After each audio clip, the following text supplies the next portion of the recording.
자, 그러면 이거 어떻게 판단하실래요? 아까 명의신탁 관련되는 거. 자, A가 이 부동산을 B에게 명의신탁을 했습니다. 그래서 이쪽에 이전된 게 되어 있어요. 이런 땅을 C가 20년간 점유해서 취득시가 완성되었습니다. 취득시가 완성되었어요. 이런 경우 이 그림에서는 C가 누구에게 이전 등기 청구해야 됩니까? 왜 또 A? C 입장에서는 소유자가 B입니다. 그죠? B한테 해야 돼요. 근데 신탁 약정이 이게 해지가 되어서 이 등기가 다시 A에게 돌아갔습니다. 이 등기가 A에게 환원되었습니다. 이랬을 때, 자, 이 C가 이 땅의 소유권 취득할 방법 있을까? 없을까? 요.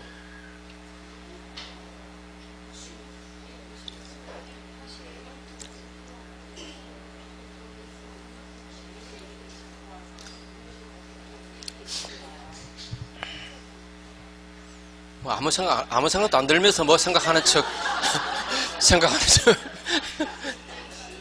자, 이거는 C 입장에서는, B 소유 땅입니다. B 소유 땅을 취득시에 완성했는데, 다시 C 입장에서 보면 이거 소유자가 바뀐 거예요.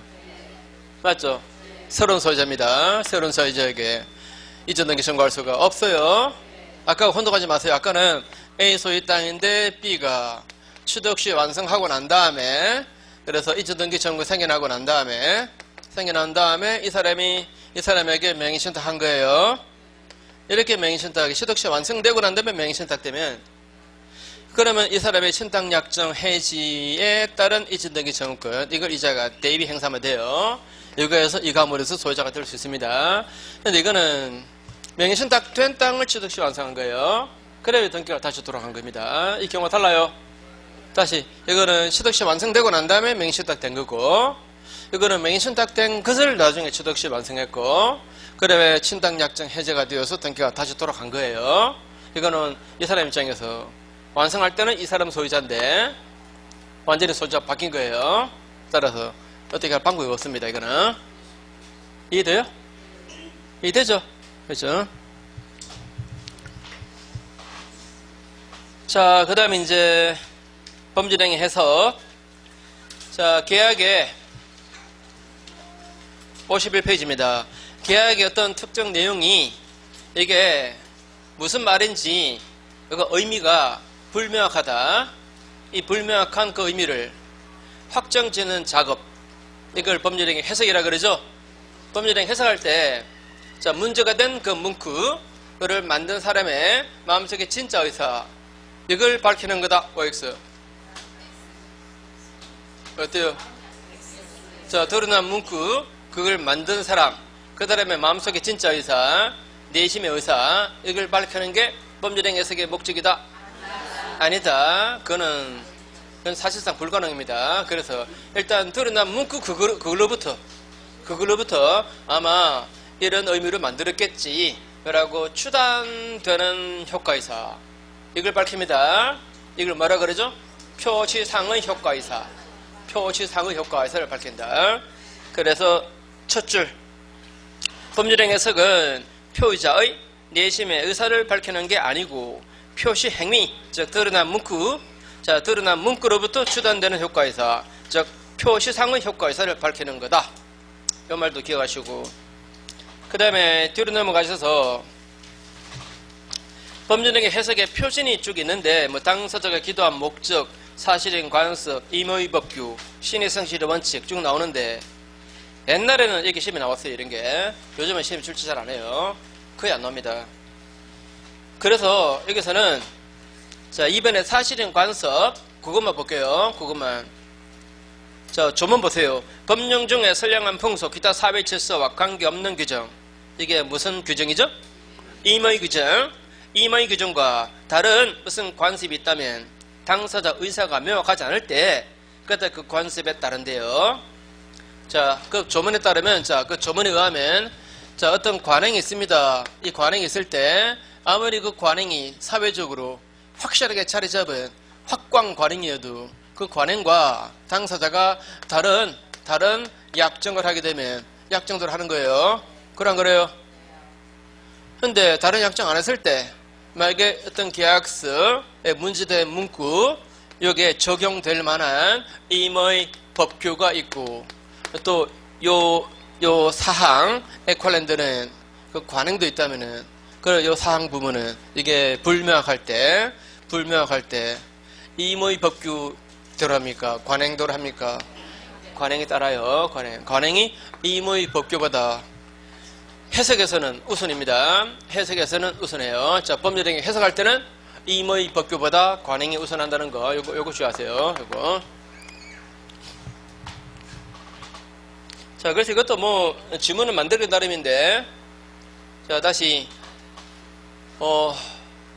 자, 법률행위 해석할 때 관련된 사회 관행이 있다 하더라도 임의 법규가 있다면 그러면 그 임의 법규가 적용되는 거다. 이러면 X입니다. 이 관행이 해석에서는 우선이에요. 해석할 때는 우선입니다.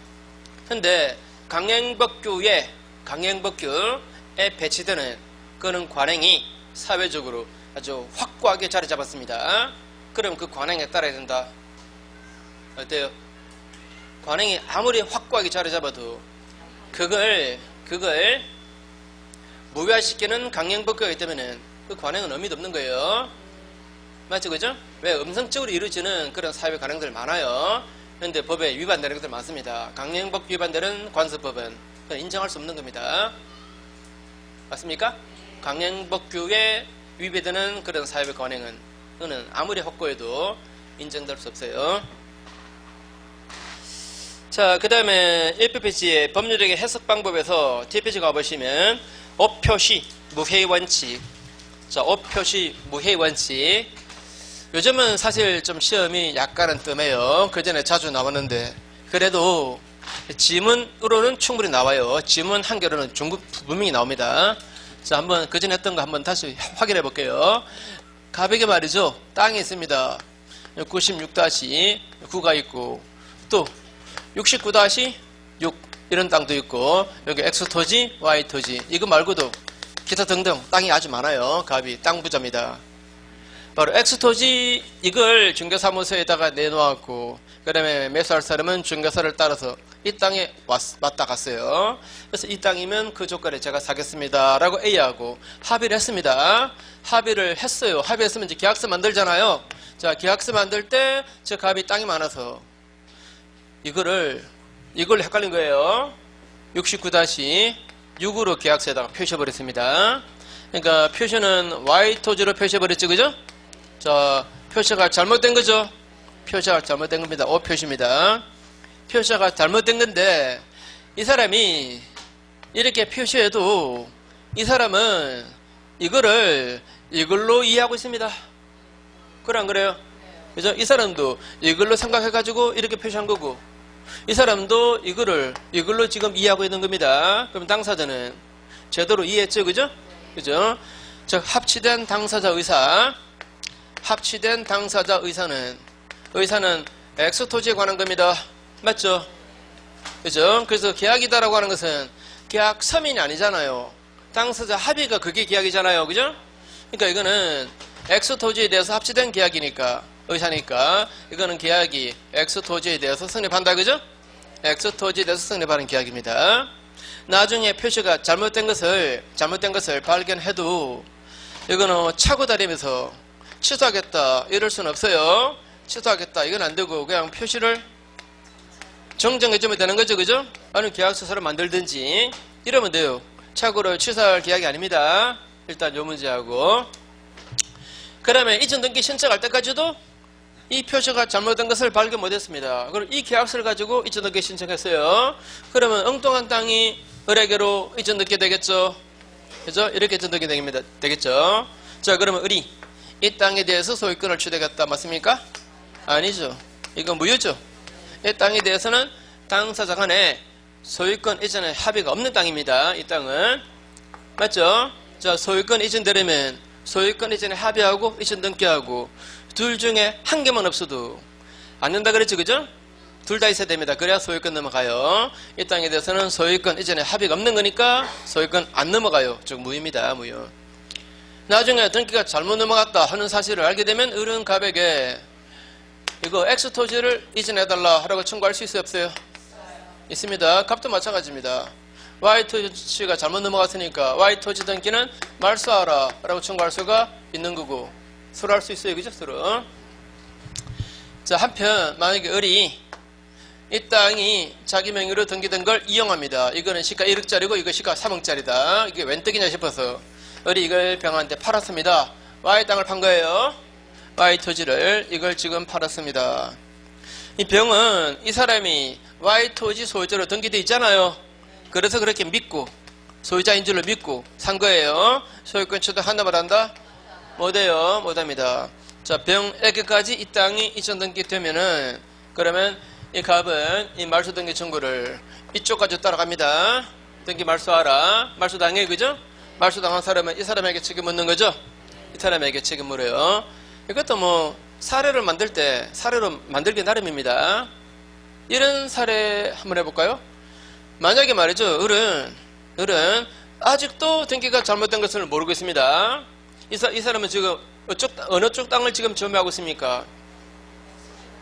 이 땅을 점유하고 있을 거 아닙니까? 인도는 이 땅을 받았겠지. 등기는 모르고 이거 받았지만 분명 인도는 이걸 받을 거예요. 그게 현실이죠. 그죠? 그러면 이 사람이 만약에 X 토지를 팔았다면 어때요? X 토지를 팔았다. 사실 그게 현실적이에요. 그죠? X 토지를 팔았다. 그럼 어떻게 됩니까? 그래도 이제 등기는 이게 넘어와 버리겠죠. 그죠? 예? 넘어와 버리면 당연히 이 말소 등기 청구는 가요. 여기까지. 다만 이제 이 사람은 X 토지 샀으니까 이렇게 X 토지 등기 이전 등기 청구할 수 있겠죠. 그러면 이거 대위 행사할 수 있겠죠. 그죠? 맞죠? 사례가 어떻게 나올지 몰라요. 그죠? 만약에 매매 대상이 X 토지라면 이쪽에서는 X 토지 이전해달라 하는 청구는 가능해요. 그러면 이걸 대위 행사하는 것도 가능하고. 그죠? 자, 그래서 그렇게 한번 쭉 읽어보시고 그 다음에 옆에 페이지에 그 판례 볼게요. 판례. 자, 판례 첫째 판례 A번 이런 내용이죠. A라는 사람이 사업자 등록을 가지고 있습니다. 이걸 B가 그 등록을 그걸 대여받아가지고 이자가 사업해요.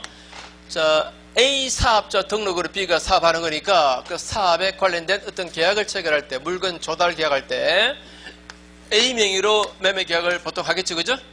A 사업자 등록으로 하는 거니까 A 명의로 했습니다. 그래서 계약을 체결을 한 행위자하고 계약상의 명의자가 지금 달라요. 그죠? 명의자가 다릅니다. 이때 둘 중에 누가 이 계약의 당사자인가? 그죠? 둘 중에 누가 이 계약의 당사자인가? 만약에 행위자하고 상대방 사이에 일치된 의사가 있다면 그에 따라서 당사자가 결정돼요. 일치된 의사가 있다면 그에 따라서 당사자가 결정되고 만약에 일치된 의사가 없다면 말입니다. 없다면 상대방 입장에서 당사자가 결정됩니다. 상대방이 이랬을 때 이 둘 중에 누구를 당사자로 이자가 이해했을까에 따라서 결정됩니다. 맞습니까? 상대방 입장에서 결정돼요. 그래서 보통은 계약서에는 분명히 내용 쭉 적히고 그 다음에 A 이름 적히고 도장 찍히고 그 다음에 C 이름 적고 도장 찍히고 이럴 거 아닙니까? 그러면 C는 계약에 이름 적히는 사람 이 사람을 당사자로 이해하겠죠. 그래서 결국 이 계약의 당사자는 A다 이런 판례입니다. 한 번만 더 계약을 체결한 사람과 계약상의 명의자가 다를 때 이 둘 중에 누가 당사자인가에 관해서 행위자와 상대방 사이에 일치된 의사가 있다면 그에 따라서 당사자가 결정돼요. 일치된 의사가 없다면은 상대방 시각에서 이런 경우에 누구를 이자가 당사자로 봤을까에 따라서 결정됩니다. 자, 그렇게 해놓고 이제 마지막 5번에 보니까 이렇게 나와요. 이 B가 계약 당사자가 될 그런 의사가 있었다면 그러면 B를 당사자로 본다. OX. 자, B가 자기가 당사자가 될 의사가 분명히 확실하게 있었다면 그러면 B가 그 계약의 당사자가 되는 거다. 이렇게 나오면 이자가 말이죠. 자기가 계약의 당사자가 될 의사가 있었다, 없었다, 이런 거는 관계없는 얘기예요. 관계없는 얘기입니다. 관계없이 행위자와 상대방 사이에 일치된 의사가 있다면 그에 따르고, 그게 없다면 상대방 입장에서 당사자가 결정되는 거예요. 상대방 입장에서 누구를 당사자로 이해했을까에 따라서 결정됩니다. 그죠? 그래서 거기에 A 보시면 계약을 체결하는 행위자가 타인의 이름으로 계약을 했을 때 행위자 또는 명의자 가운데 누구를 계약의 당사자로 볼 건가 에 관해서는 우선 행위자하고 상대방의 의사가 일치한다면 일치한 의사대로 확정돼요. 의사가 일치 안 하면 상대방이 합리적인 사람이라면 행위자와 명의자 중에서 누구를 당사자로 이해했을까에 따라서 당사자가 결정된대요. 이러한 법리는 B 보세요. B의 마지막 줄. 스스로 계약 당사자가 될 의사가 있었음이 인정되는 경우도 마찬가지래요. 누가 스스로? 그죠? 행위자가, 그죠? 스스로 당사자가 될 의사가 있었다라고 인정되는 경우도 마찬가지다 라고 말했습니다. 자, 밑에 B분 판례는 한번 간단하게 설명드리면 이런 겁니다. 갑이라는 사람이 종합건설 그 등록 명의자입니다. 자, 이 사람이 종합건설 등록 명의자. 그런데 이 을은 사실상 건축공사 하는 사람인데 이런 등록이 없어요. 그래서 이걸 대여받는 거죠. 대여받아가지고 이 사람이 이제 병에 건물을 짓는 건축공사 투급 계약을 하는데 자기는 건설은 면허 없으니까 바로 이걸 이용했잖아요. 그죠? 그래서 계약 명의자는 갑으로 들어간 거예요. 갑이 건설회사 명의를 가지고 있으니까, 그죠? 면을 가지고 있으니까, 자, 갑의 명의로 계약을 체결했다. 자, 이랬을 때 이 계약의 당사자가 누군가?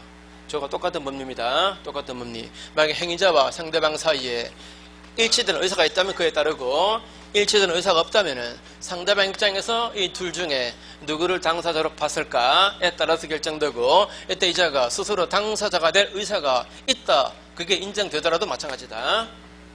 이해했죠? 그치?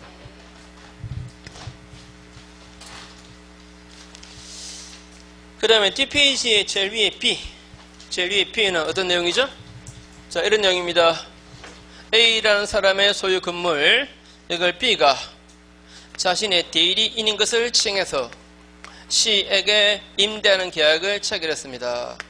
근데 C는 말이죠, 대리인을 통해서 본인과 사이에 계약을 하겠다는 생각이었어요.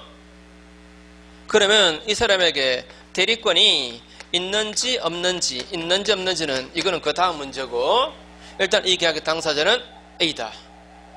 맞습니까? 다시 이 사람은 대리인을 칭했어요. 그럼 이 사람 계약은 아니잖아요. 이 C도 이 사람을 통해서 이 사람과 계약하겠다는 생각이었어요. 그러면 이 사람의 대리권이 있거나 없거나 그건 그 다음 문제고, 이 계약의 당사자는 누구다? A다. 다만 이 사람에게 대리권이 없으면은 그러면 무권 대리가 되므로써 A는 책임 안 지는 거고, 맞습니까? A는 책임 안 지는 거고, 물론 A가 추인하면 그러면 이제 당사자가 되는 거고 책임지는 거고, 그죠? 그죠? 자, 그래서 일방 당사자가 대리인을 통해서 계약을 체결합니다.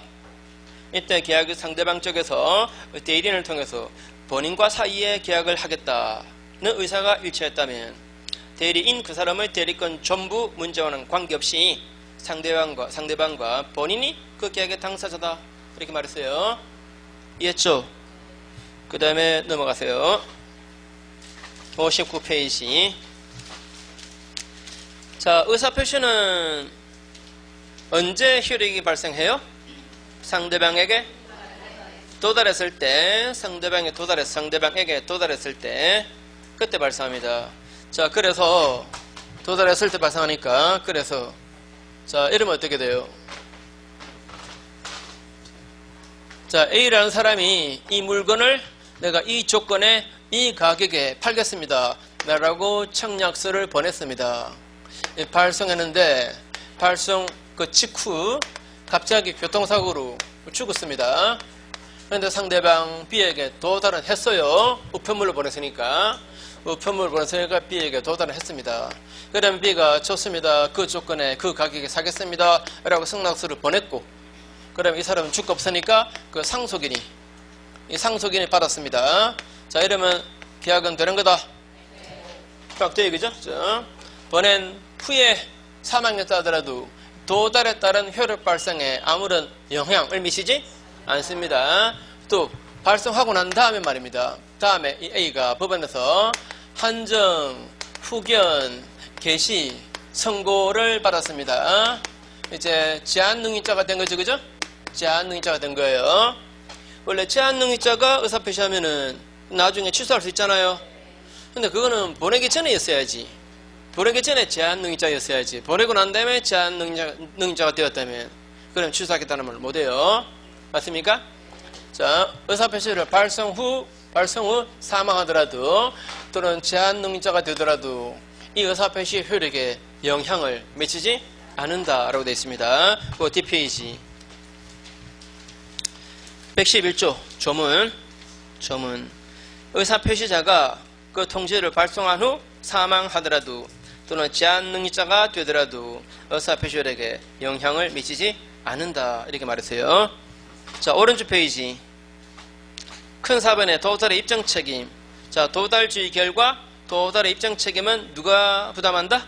도달을 주장하는 자가 부담합니다. 도달을 주장하는 자가 부담한다. 자, 도달을 주장하는 자입니다. 자, 이렇게 나면 어떡할래요? 자, 도달의 입증 책임은 당연히 또는 언제나 표의자가 부담한다. 어때요? 도달의 증명 책임은 당연히 표의자가 입증한다. 증명한다. 증명 책임을 진다.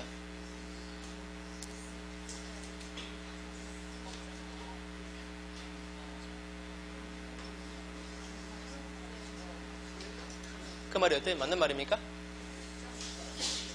네? 맞아요?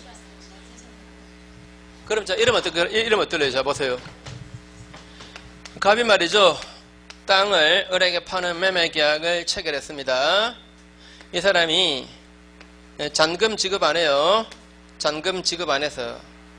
그래서 이쪽에서 계약을 해제해버렸습니다. 해제. 근데 원래 1억에 매매 계약이 된 거거든요. 근데 이 사람이 지금 서울 살고 있고, 이 땅은 저기 뭐 거제도 있고, 그래서 땅값이 지금 한 6천까지 떨어졌다는 사실을 지금 모르고 이 사람은 해저 통지 보낸 겁니다. 땅값이 폭락했는데 그 사실 이 사람은 몰라요. 모르고 해저 통보 보냈다면 이거는 갑은 실수한 겁니다. 차라리 1,000만 원 안 받고 말지. 그걸 안 그래요? 만약에 잔금 1,000만 원만 남았다면 이거 안 받고 마는 게 차라리 나아요. 그죠? 해지 실수한 겁니다. 을 입장에서 이게 웬 뜨기냐 싶을 겁니다. 그걸 안 그래요? 그러면 혹시 계약금은 떼이더라도 나머지 돌려받을 수 있잖아요. 그죠? 그러면 이쪽에서 나는 해저 통지 받았다 이렇게 얘기하겠죠? 이 사람이 내가 준 매매 대금 돌려달라 이렇게 받는 친구 들어가잖아요. 그러면 자기가 받았다는 거 증명해야지. 그래 안 그래요? 언제나 표의자가 입증하는 게 아니에요. 도달을 주장하는 자가. 이 그림에서는 이자가 도달을 주장하죠. 그죠? 나는 받았다. 이거 해지된 거다. 그래서 도달을 주장하는 자예요. 표의자가 아닙니다. 이해하시겠죠? 도달을 주장하는 자가 집니다. 자, 그 다음에 판례 보시면, 자, 내용 증명, 이런 등기 취급의 방법으로 보냈다면, 이러면 이건 반송되지 않은 한 그 무렵에 상대방에게 도달된 걸로 추정돼요. 그런데 두 번째 저 끝에 보통 우편으로 보냈다면, 이거는 반송되지 않아도 도달이 추정되지 않습니다. 그 다음에 B번에 아파트 경비원이 집배원으로부터 우편물을 받아가지고 이걸 우편함에 넣어 두었습니다. 그 301호 우편함에 넣어 두었어요. 그러면 자, 도달이 추정됩니까?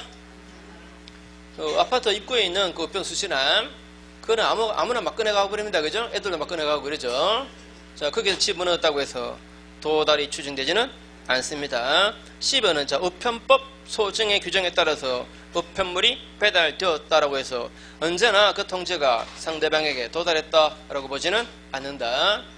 우편물 소증의 규정에 따라서 배달되었다 이 말은 자, 요런 예컨대 예를 들어서 집배원에게 경비원에게 줬다면 그럼 우체국은 책임 안 진다는 규정입니다. 이게 우체국의 면책 조항이지. 이런 거 가지고 도달로 추정되지는 않아요. 그 다음에 밑에 판례는 우리 그전에 했던 건데 기억하실까? 기억하실까 안 하실까? 지난주에 했던 건데 지난주면 벌써 열흘이 지났네. 열흘 지났으면 잊어먹기에는 충분한 시간인데. 자, A 소유 주택입니다. B가 임차했습니다. 인도받고 주민등록 하는데 주민등록 전입하는데 자 전입 신고했더니 공무원이 잘못으로 이거 주소가 잘못되었습니다. 이러면서 정정하라고 수정하라고 지시했습니다. 그래서 그 지분을 수정해가지고 다시 신고했습니다. 이게 수리가 된 거예요. 근데 수정한 그 신고가 이게 사실은 잘못된 겁니다. 당시 사람이 전입신고할 때 그 주소는 정확했습니다. 정확했는데 공문 이거 또라이가 실수한 거예요. 공문 실수입니다. 수정 요구하는 바람에 그래서 할 수 없이 수정해가지고 신고했거든요. 결국은 잘못된 주소로 주민등록 전입된 겁니다. 이랬을 때 이거 대항력 주나요? 안 주나요? 대항력 안 준다 그랬죠? 안 준다 그랬죠? 그래서 주민등록 신고는 행정청에 도달하면 곧 효력이 발생하는가가 아니고 수리했을 때 효력 발생한다 이렇게 말합니다. 주민등록 신고는 행정관서에 도달했을 때가 아니고 수리되었을 때 그때 효력 발생한다. 그래서 첫 줄만 주민등록 신고는 행정청에 도달하기만 하면 신고로서 효력이 발생하는 게 아니고 행정청이 수리한 경우에 비로소 신고의 효력이 발생한다까지만 보세요. 그 다음에 뒷페이지 보면은 제일 위에 더보기에서 발신주를 취하는 예배라고 있죠? 딱 6개인데 이게 가끔씩 나와요. 아주 가끔씩 한 몇 년에 한 번 나오는데 자 그래서 강의할까 말까 하다가 자 이제 이론 강의 마지막이니까 한번 볼게요. 여기서 말이죠. 우리 이미 공부한 거는 있어요. 그게 C 보세요. C번 무권 대리인의 상대방의 최고에 대한 본인의 확답 기억납니까 이거? 기억나요 안 나요? 자 이런 거 있잖아요. 본인 그 다음에 무권 대리인 그 다음에 상대방이 본인 보고 이 계약을 인정할 거냐 말 거냐 답 좀 달라 라고 취인 여부의 확답을 최고했다 그죠? 근데 이자가 정해준 그 상당한 기간 내에 이자가 확답을 바라지 아니하면 그러면 거절한 걸로 본다. 그렇겠죠 그죠? 자 발송 안 하면 그죠? 발신주의 맞죠? 자 무권 대리인의 상대방의 취인 여부 확답 최고에 대한 본인의 확답 요거 무슨 주의? 발신주의입니다. 발신주의. 자 그 다음에 또 이 보세요. 이 연착간 승낙에 도달하기 전에 전해 통지 기억납니까? 자 이런 거 썼잖아요. A라는 사람이 이 물건을 제가 이 조건에 이 가격에 제가 팔겠습니다 라고 청약하면서 사고 싶으시면 이 날까지 답을 주세요 라고 승낙 기간을 10월 30일로 정해서 청약했습니다. 이쪽에서 사겠습니다 라고 승낙서를 보냈습니다. 보냈는데 도달은 만약에 11월 1일이었다 이러면 계약 안 되잖아요. 그런데 이 사람이 승낙서를 보낸 것은 말입니다. 송부한 것은 10월 23일이었다. 이러면 아직 일찍 보냈잖아요. 일찍 보냈죠. 이건 우편사고 나서 엉뚱한 데 갔다 간 거예요. 그죠? 그래서 늦은 겁니다. 그럼 B 입장에서는 이렇게 일찍 보냈으니까 분명히 계약되는 걸라고 믿고 있잖아요. 그래서 A가 이거 연착되었습니다 라고 알려줘야 된다. 맞습니까? 연착되었습니다 라고 통지할 의무가 있다. 다만 자 10월 31일이면 승낙기간은 지났고 이 승낙서가 A에게 도달은 안 했고 그죠?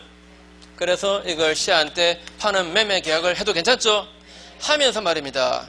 당신이 산다 만다 말이 없어서 제가 씨한테 파는 겁니다. 이렇게 통지를 보냈습니다. 그 말은 이 승낙서가 저에게 들어오지 않고 있습니다. 지연되고 있습니다. 라고 보낸 거죠. 그죠? 이거 발송했다면 말입니다. 이거 할 필요 있어요? 없어요? 할 필요 없죠? 이거는 보내기만 하면 됩니다. 보냈으면 이쪽에 안 들어가도 이자가 책임질 일 아니에요. 보내면 되는 거죠. 그죠? 발신지. 그 다음에 F. 자, 격지자 간의 계약의 승낙은 양청약이라니요. 자, 다시 격지자 간의 계약은 승낙의 통지를 발송한 때 성립한다라고 되어 있죠. 자, 격지자 간의 계약은 승낙의 통지를 발송한 때 성립한다 했어요. 발신주의죠. 그죠? 자, 이 세 가지는 우리 이미 공부했던 겁니다.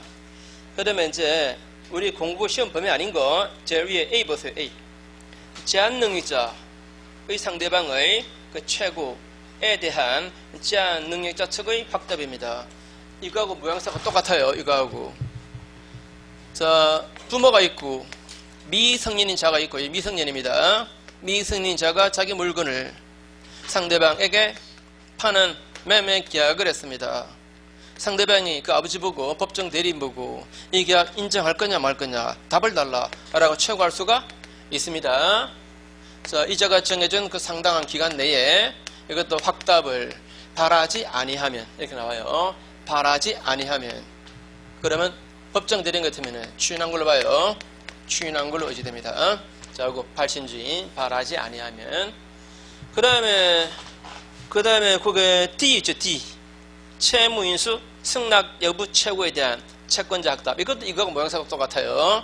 자, A가 B에 대해서 채권이 있습니다. 근데 B의 채무를 C가 인수해요. B, C 간에 채무 인수 계약이 체결되었습니다. 자, 어떻습니까? 이러면 채권자 입장에서 채무자가 지금 바뀌는 거잖아요. 이거는 채권자 입장에서 중요한 문제입니까? 아닙니까? 중요한 문제 맞죠? 따라서 채권자의 승낙을 받아야 돼요. 이거는. 자, 이자가 승낙 안 해주면 승낙할래 말래 답 좀 달라 할 수 있습니다. 최고할 수 있습니다. 이자가 정해준 그 상당한 기간 내에 확답을 바라지 않으면 이것도 거절한 걸로 봐요. 거절한 걸로 의지됩니다. 자, 채무인수 승낙 여부의 최고에 대한 본인의 확답, 이것도 발신주의입니다. 자, 그렇게 하시고 그 다음에 의사표시의 수령 능력. 자, 의사표시의 수령 능력. 자, 이거 보세요.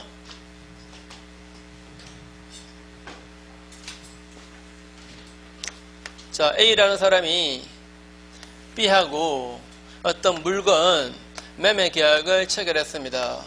자, 계약서에 도장을 찍고 난 다음에 나중에 이 사람이 법원에서 한정, 후견, 개시 선고받고 그 배우자 B-가 후견인으로 선임되어 있습니다. 그런데 나중에 A가 알았죠. 이 계약의 내용 중에서 아주 중요한 부분에 자기가 차고 있었다는 거. 이 계약의 내용 중에서 아주 중요한 부분에 차고 있었다면 취소할 수 있잖아요. 그래서 이 계약을 취소한다 라고 통보서를 보낼 때 B한테 보내야 됩니까? 이쪽에다 보내야 됩니까? 법정 대리인에게 보낼까요? B한테 보낼까요? 그래서 이 사람은 지금 정신이 좀 모자라서 이렇게 돼버렸잖아요. 이 사람에게 보내면 안 돼요. 이쪽에다 보내야 됩니다. 만약에 이쪽에다 보냈다. 이자가 만약에 받았다. 이러면은 이 사람은 이 의사표시로 대항을 못해요. 말하자면 취소가 되었다는 그 효력 주장을 할 수 있다 없다? 할 수 없습니다. 근데 법조문 읽어보겠지만 의사표시의 상대방이 이를 받은 때에 제한능력자라면 표의자, 이 사람은 이 의사표시로 대항할 수 없다고 되어 있습니다. 이쪽에서만 대항 못해요. 이쪽에서만 대항 못하니까 이쪽에서는 취소가 되었다는 주장을 할 수 있습니다. 그래서 내가 준 돈 돌려달라 하는 부당이득 반환 청구가 괜찮아요. 이 사람 이쪽에서는 이거 주장할 수가 있어요. 자, 조문 보세요. 자, 의사표시의 상대방이 의사표시를 받은 때에 제한능력자라면 의사표시자는 그 의사표시를 대항할 수 없다. 누가 대항할 수 없다? 의사표시자, 표의자, 그죠? 의사표시자, 그자가 대항할 수 없대요. 그자가 대항할 수 없는 거니까 상대방은 효력을 주장할 수 있다는 말입니다. 그죠? 상대방, 이 사람은 효력 주장할 수 있어요. 자, 계속 보시면 다만 그 상대방의 법정 대리인이 의사표시가 도달한 사실을 안 후라면 이때는 이제 주장할 수 있대요. 자, 이자가 받았다는 거 요거 말입니다. 받았다는 거 요거. 법정 내린 요걸 알았습니다. 인지했습니다. 그러면 이제는 A도 이 계약은 취소가 되었다. 는 주장할 수 있습니다. 이때. 자, 인지했으면 자, 이 계약은 취소되는 건데, 그죠? 되는 건데. 그럼 취소가 되는 시점은 이 사람이 받았을 때로 소급할까? 아니면 법정 내린이 안 때, 그때부터 취소될까? 안 때입니다. 안 때. 그때입니다. 이자가 받은 대로 소급은 안 해요. 자, 그래서 옆에 페이지 중간에 3번. 법정 대리인이 도달을 한 후에는 그때부터 의사표시 효력이 발생하지 도달한 때로 소급해서 효력 발생하지는 않습니다. 바로 위에 2번 보시면 A가 계약의 당사자인 B에게 착오를 이유로 취소 통지를 했고 그게 도달했는데 마침 그 직전에 상대방 B가 법원으로부터 이미 한정 후견 개시 선고 받은 상태라면 A는 취소의 효과를 주장 못해요. 다만 주의할 것은 A가 그 의사표시로 대항할 수 없을 뿐이므로 상대방 B가 취소 효력을 주장하는 것은 무방해요. 기억나죠? 일단 밑에 의사표시 성대라면 그게 안 나올 거고. 그 다음에 잠깐만 쉬시고요.